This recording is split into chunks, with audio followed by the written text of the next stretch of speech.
절에 다니는 보살이라는 사람과 한번 이야기를 나눈 적이 있었습니다. 보살이라고 하면 기독교 같으면 권사쯤 되는 직분을 말하는데, 절에서 불심이 깊은 사람에게 주는 직분이라고 할 수 있습니다.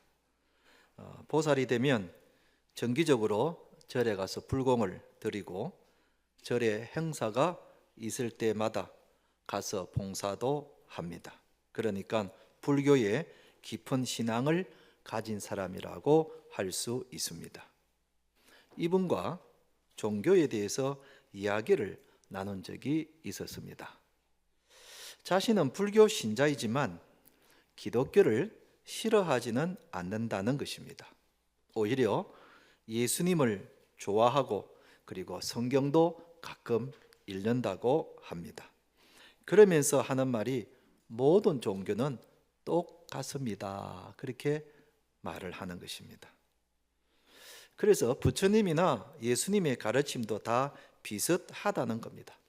착하게 살라고 하고, 사랑하며 살라고 하고, 선을 베풀며 살라고 하는 것입니다. 그래서 어떤 종교를 믿든지 상관이 없다는 것입니다. 그런데 자신은 성격이 조용하고 그리고 고요한 것을 좋아해서 절에 다니게 되었고, 부처님의 가르침을 받고 있다는 겁니다. 그렇기 때문에 예수님이나 부처님이나 다 좋은 분이기 때문에 어떤 분을 믿어도 괜찮다고 그렇게 말을 하는 것이었습니다. 여러분들은 이분의 말에 대해서 어떻게 생각하십니까? 이분의 말에 대해서 어떻게 생각하십니까? 정말 예수님을 믿든지 부처님을 믿든지 누구를 믿어도 괜찮다고 생각합니까? 오늘 세례 받으신 분에게 물어봅시다. 세 분, 여러분, 예? 아닙니까? 예, 맞습니다. 많은 사람들이 예수님에 대해서 잘못 알고 있는 겁니다. 이것은 예수님 당시에도 마찬가지였습니다. 사람들이 예수님에 대해서 잘못 알고 있었습니다. 그러다 보니까 특히 당시 종교 지도자들이 예수님을 잘 알지 못해서 죽이려고 한 겁니다. 그런데 예수님의 제자들은 예수님을 어떻게 알고 있는가 궁금했습니다. 그동안 3년 동안 쭉 같이 지내면서 말씀을 배웠는데, 제자들은 과연 예수님을 누구라고 생각하는지에 대해서 궁금했습니다. 만약에 예수님의 제자들도 예수님에 대해서 잘못 알고 있으면 제자들로서의 사역을 제대로 할 수가 없었을 것입니다. 그래서 예수님이 빌립보 가이사라라는 곳에서 제자들에게 자신이 누구인지 명확하게 밝혀 주신 겁니다. 예수님을 믿는 우리들은 과연 예수님에 대해서 정확하게 알고 있는가? 오늘 학습과 입교와 세례식을 거행을 했습니다. 오늘 이분들이 지난 주일날 문답식을 통해서 예수님에 대한 분명한 신앙 고백을 하셨습니다.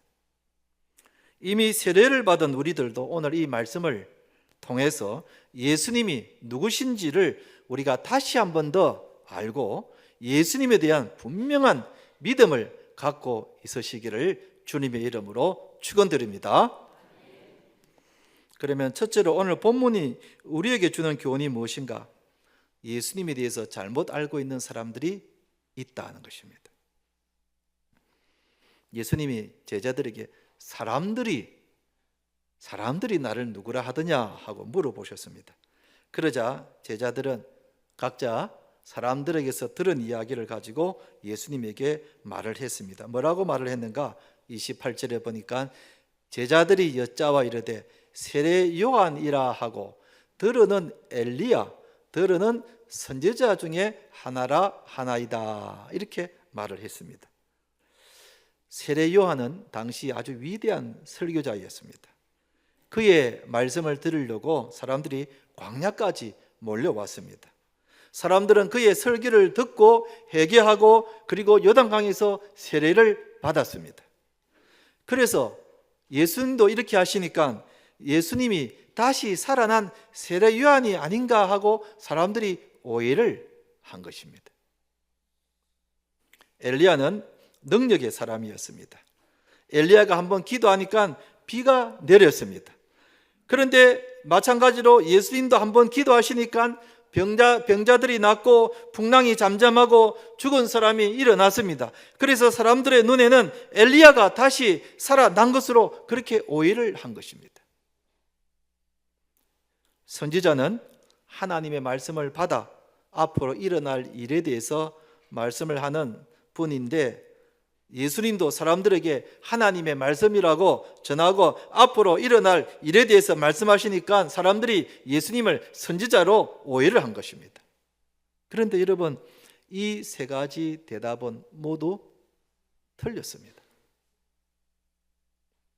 그러니까 그 당시 사람들은 예수님에 대해서 잘못 알고 있었다는 것입니다. 그런데 오늘날 사람들도 마찬가지입니다. 많은 사람들이 예수님을 잘못 알고 있습니다.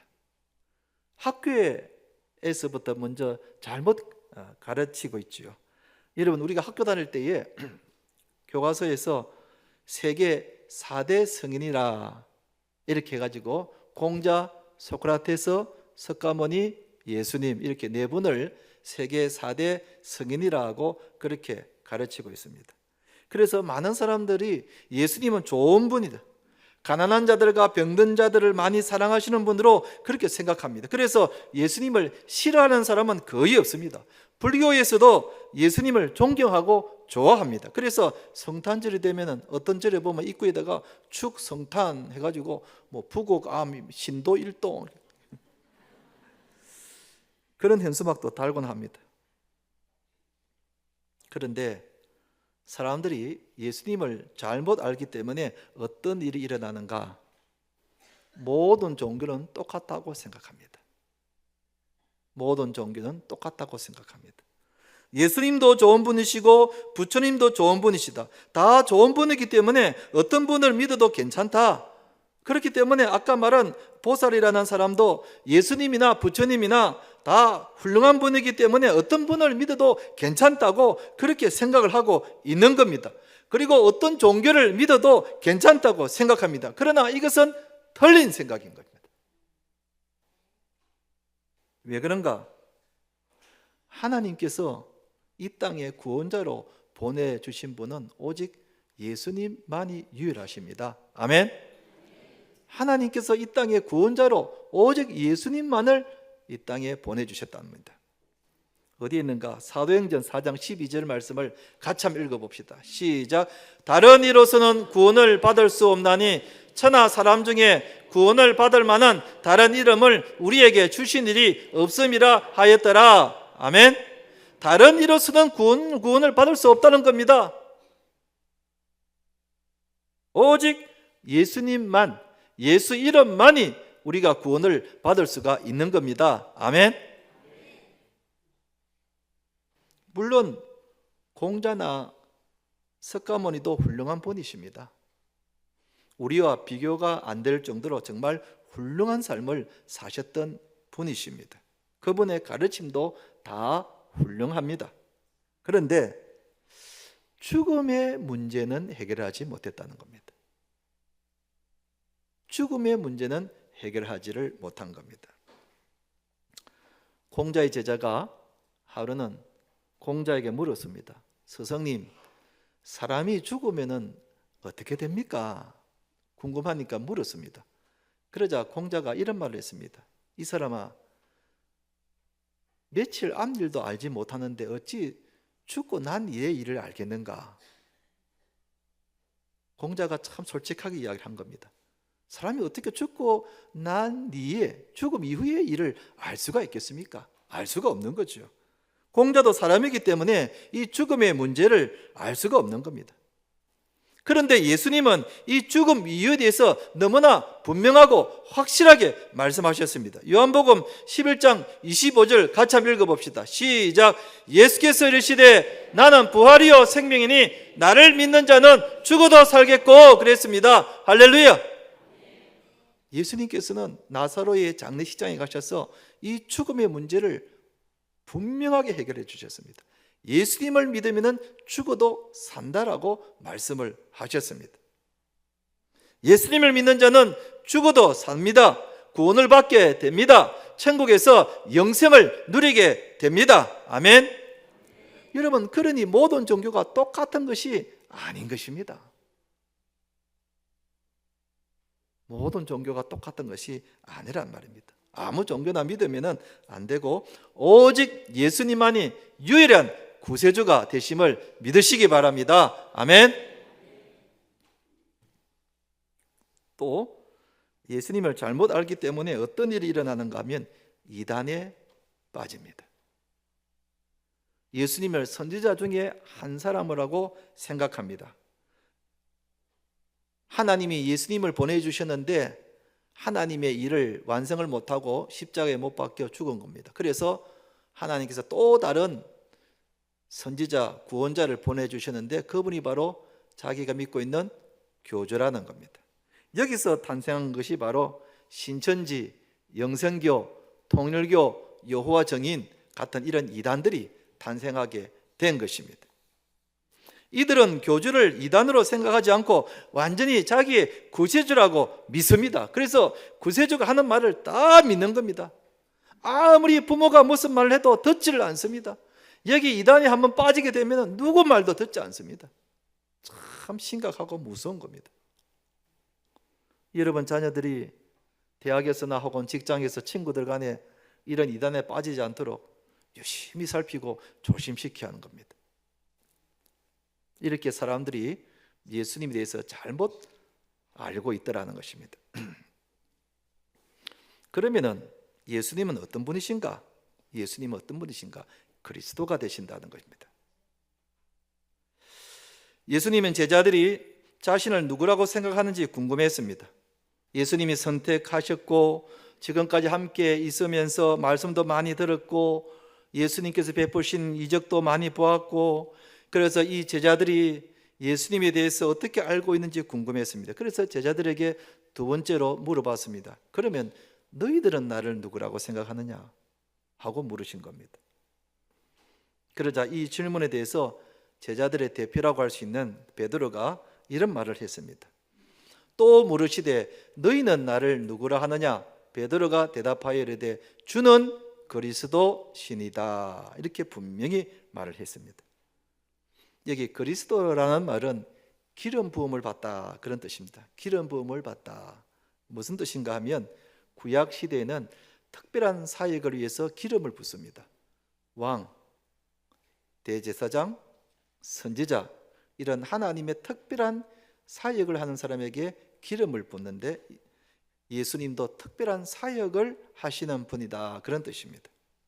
예수님께서 어떤 특별한 사역을 하시는 분이신가 하면 사람들을 구원하기 위하여 이 땅에 오신 분이십니다. 그래서 이것을 히브리 말로 메시아라고 그렇게 하는 겁니다. 구원자라는 그런 뜻입니다.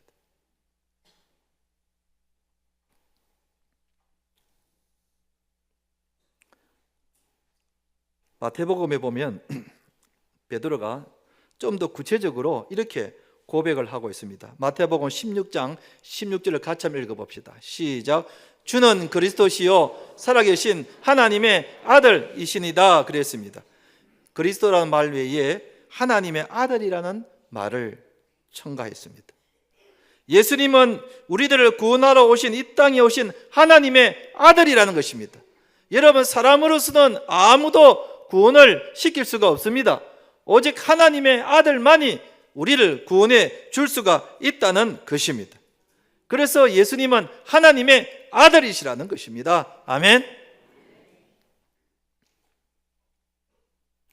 우리도 예수님이 이런 메시아라는 사실을 바로 알고 믿어야 합니다. 예수님은 내 영혼을 구원해 주시는 분이십니다. 예수님은 나를 천국으로 인도해 가시는 분이십니다. 예수님은 내 모든 죄를 다 용서해 주시는 분이십니다. 아멘. 이 예수님을 우리가 믿어야 한다는 겁니다. 예수님은 내 인생에 환난이 찾아왔을 때에 주님이 나의 메시아가 되셔서 나를 도와주실 줄로 믿어야 합니다. 내가 어떤 경우라도 예수님이 나의 구원자가 되심을 믿고, 내가 어려운 가운데 있을 때에, 내가 인생의 위기와 그리고 질병 가운데 있을지라도 주님이 나의 구원자가 되셔서 나를 도와주신다는 것을 믿어야 합니다. 아멘. 내 인생의 고비고비마다 나를 홀려 두지 아니하시고 주님이 나의 구원자가 되셔서 나를 도와주시고 나를 일으켜 주시고 나를 푸른 초장으로 인도해 주실 줄로 믿으시기 바랍니다. 그럴 때에 우리의 마음의 두려움이 사라지고 마음에 담대함을 갖게 되고, 그리고 평안함을 가질 수가 있는 것입니다. 이게 진정한 믿음인 겁니다.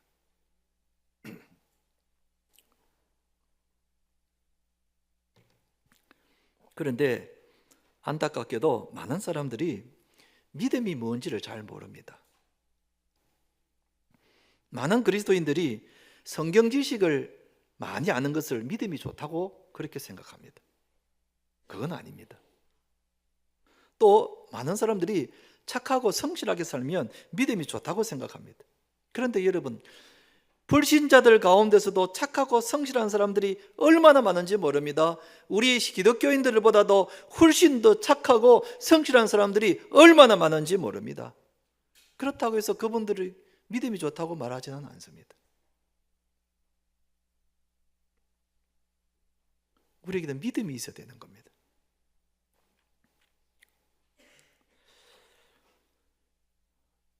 저는 어릴 때부터 주변 사람들에게 꽤나 착하다는 소리를 참 많이 들으면서 자랐습니다. 착하게 보이죠? 주님만이 아십니다. 어릴 때부터 선생님이나 또 부모님이 하지 말라 하는 것은 안 하고 또 하라는 것은 하면서 그렇게 착하게 살아들었습니다. 저는 착하게 살면 하나님이 크게 들어 사용하실 거라고 그렇게 생각을 했더랬습니다. 그런데 어느 때인가 나의 생각과 하나님의 생각이 매우 다르다는 것을 알게 됐습니다. 주변에 하나님의 일꾼으로서 능력 있는 사역을 하는 그런 목회자들, 큰 교회를 담임하고 있고 또 큰 사역을 하고 있는 그런 목회자들을 보면은, 그 중에 보면은 그다지 착하지도 않고 심지어는 성격도 좀 개박하고 그런 사람이 있는데도 의외로 하나님께 크게 쓰임 받는 사람들이 있습니다. 때로는 어떻게 하나님이 저런 사람들에게 능력을 주어서 저렇게 크게 사용하시고 역사하시는가 의구심이 들기도 했습니다. 그런데 하나님이 착한 사람을 들어 사용하시는 것이 아니라는 것을 알게 되었습니다. 하나님께서 보시는 기준은 착한 데 있지 않더라는 것입니다. 물론 착하게 사는 것 마땅합니다. 여러분, 우리 기독교인들은 당연히 기본적으로 착하게 살아야 되고 성실하게 살아야 되는 것은 마땅한 일입니다. 그러나 하나님은 그것보다 하나님에 대한 믿음이 있는가를 보신다는 겁니다. 어떤 경우라도 하나님을 전적으로 신뢰하고 하나님을 바라보고 하나님 뜻대로 살고 하나님을 의지하고 사는가, 그걸 보시더라는 것입니다. 그렇기 때문에 사람들이 볼 때는 저 사람이 성격적으로 좀 흠결도 있고 좀 뭐가 나 있고 하지만은, 그러나 그분에게는 하나님의 마음에 드는 큰 믿음이 있기 때문에, 그 믿음이 남다르다는 것을 보기 때문에 하나님께서 들어 사용하시는 겁니다. 여러분, 믿음이란 것이 무엇입니까? 믿음은 어떤 경우에도 전능하신 하나님을 의지하고 담대하게 나아가는 것입니다. 세상을 바라보고 부질부질 막 겁을 먹고 사람들을 바라보고 또 마음에 막 두려움이 생기고 그런 것이 아니라 다윗처럼 만군의 여호와 하나님을 바라보고 골리앗 앞에 나갔던 그 믿음을 하나님이 보시는 겁니다. 여러분, 믿음이 좋다는 것은 성경을 많이 알고 성품이 좋은 것이 아니라 어떤 경우라도 주님을 전적으로 의지하고 믿으며 담대하게 나아가는 그게 바로 믿음인 겁니다. 믿음이 있다면 어떤 경우라도 낙심하지 않고 담대해야 합니다. 분명한 신앙 고백을 하며 살아가야 합니다. 신앙생활을 열심히 하면서 살아가야 합니다. 내 마음에 내 뜻대로 되고 기도가 응답되고 일이 잘 되면은 신앙생활을 열심히 했다가 내 뜻대로 안 되고 일이 그냥 잘 풀리지 않고 그러면은 신앙생활을 제대로 하지 않고, 여러분 이건 믿음이 아닙니다. 믿음이 아닙니다. 믿음이 있다면 어떤 경우라도 낙심하지 않고 담대하게 나아가는 것, 하나님을 바라보고 하나님을 의지하고 나아가는 것, 이게 바로 믿음이라는 것입니다. 주님이 제자들에게 이런 믿음을 보시는 겁니다. 오직 메시아 되신 예수님만이 나의 유일한 구원자가 되심을 믿고 어떤 경우라도 예수님을 바라보고 나아가는 것, 이게 바로 믿음이요, 이게 바로 신앙 고백이라고 할 수가 있는 것입니다. 아멘. 한번 따라합시다. 예수님만이 나의 구원자가 되십니다. 예수님만이 나의 구원자가 되십니다. 아멘. 이제 말씀을 맺겠습니다. 우리가 예수님을 믿고 있습니다. 그런데 우리도 예수님을 잘 못 알고 있는 부분들이 있습니다. 오늘부터 예수님을 바로 합시다. 예수님만이 우리를 구원하러 이 땅에 오신 메시아 그리스도이시고, 그분이 어떤 경우라도 나와 함께 하심을 믿어서 세상을 담대하게 그리고 마음의 평안을 갖고 사시는 우리 성도님 되시기를 주님의 이름으로 축원드립니다.